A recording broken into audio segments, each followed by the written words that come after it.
chanté la musique la semaine dernière, mon cher. Et donc, J'adore. merci Julien de foirer les trucs, ça fait plaisir. J'ai fait exprès. Je suis content que tu sortes le pronostic, Ouais, effectivement. mais je pense que c'est le bon moment. Je me suis bien gouré, hein. J'ai voulu faire partie de ceux qui croyaient, entre guillemets, que cette équipe de France pouvait encore avoir une histoire avec la Coupe du Monde et être une équipe particulière en Coupe du Monde. Et c'est pour ça que cette semaine, je ne crois pas que l'équipe de France va battre les Blacks. Donc, normalement, si on suit la logique. Alors, le pronostic. Ah bah, Nouvelle-Zélande, non, je t'ai dit tout à l'heure que moi, ça y est, je crois plus en cette équipe de France. 3-0 et 10 points d'écart. Une chose sur 100 milliards. Ouais, je pense pas qu'il y aura gras quand même, parce qu'on va quand même réussir à défendre pas mal, on va concéder. J'espère quand même qu'on va sortir au moins un match inouï dans la discipline. Bah écoute, moi je mise la France. Moi, je crois que c'est au pied du mur que l'équipe de France est la meilleure. Même les joueurs français à un moment, et je comprends, je les comprends. Un grand bravo. Ils nous renvoient à nos chères études, ils nous ont blackboulé ce soir. Donc, match presque historique du 15 de France. Ça, presque. Bah, 2 points de plus pour la Nouvelle-Zélande, et c'était juste la plus grande défaite du 15 de France de rugby. Oui, mais enfin, quand même, sur ce qu'on a vu, c'était la plus grosse branlée de l'histoire. Il n'y a pas de doute sur la question, hein.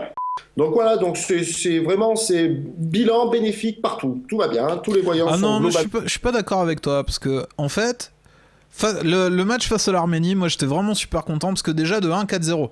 Et 4-0, ben, on a beau dire, on a beau faire, ça reste toujours une belle performance, même si c'est face à l'Arménie qui a quand même réussi à se qualifier pour le championnat d'Europe, donc qui doit pas être si nul que ça. Après, on se prend que des équipes en bois, hein, de toute façon, ça c'est le principe, et c'est le problème de ces matchs amicaux avec des groupes qui, eux, jouent des éliminatoires, c'est que de toute façon, on a que des matchs en bois.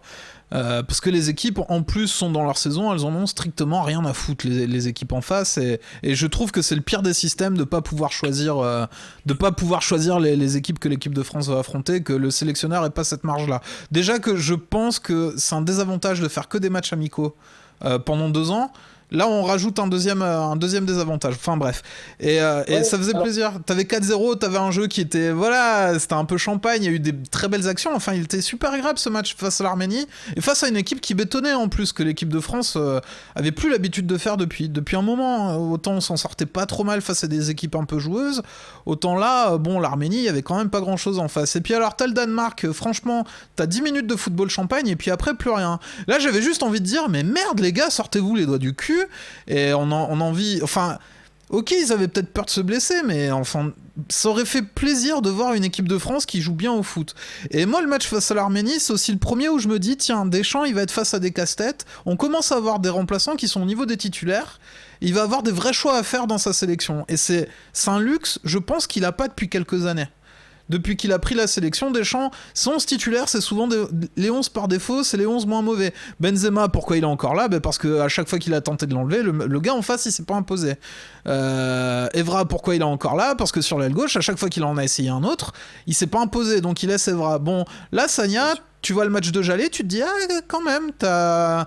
Enfin voilà, on commence au milieu de terrain, on commence à avoir quelques solutions. On peut sortir de Cabaye, Pogba, Matuidi, parce que Cabaye, il peut être contesté aussi par rapport aux 2 dernières saisons qu'il a fait. Enfin voilà, et ça, je trouve ça vraiment dommage que ça se soit arrêté si tôt au niveau du Danemark, parce qu'on avait enfin, et pour la première fois depuis longtemps, l'occasion de se faire plaisir avec cette équipe, quoi. Et j'ai trouvé ça hyper frustrant, quoi. Aujourd'hui, émission très particulière parce que vous savez, je fais cette émission depuis le départ avec quand même quelqu'un qui pour moi était un peu la bible du sport et qui avait une espèce de force comme ça, directrice à comment dire, à deviner les choses, à sentir les choses. Et puis la semaine dernière, preuve à l'appui évidemment, puis la semaine dernière, bon... Il s'est passé ça. Les Australiens, moi, ils me plaisent bien depuis le début de ce mondial, et puis ils me plaisent d'autant plus qu'avant le mondial, j'avais plutôt pronostiqué que ce serait eux qui allaient le ramasser, ce mondial. Donc voilà, j'ai plus envie que ce soit les Blacks parce que voilà, ce côté chauvin un peu qui dit que bah du coup on aura perdu tout simplement face aux futurs champions du monde, et donc que du coup c'était normal qu'on perde puisque c'était eux les meilleurs. Moi je pense que l'équipe d'Australie, va tuer l'ancienne statistique qui disait que le vainqueur du Tri Nations ne gagnait jamais la Coupe du Monde derrière, et qu'elle va devenir la première équipe à gagner la Coupe du Monde après avoir gagné le Four Nations. Évidemment, on va pas essayer d'en faire des tonnes là-dessus aujourd'hui, et je vais essayer de me montrer humble dans ma victoire. J'appelle Julien, ça va, tuc-tuc, tout ça.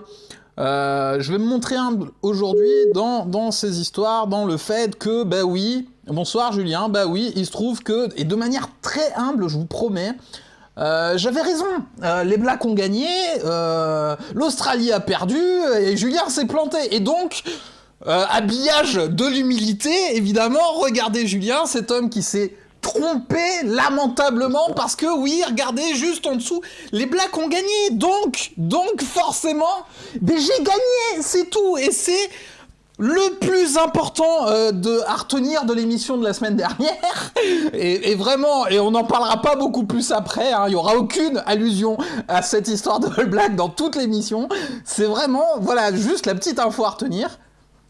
J'avais raison. C'est tout. Comment ça va, Julien ?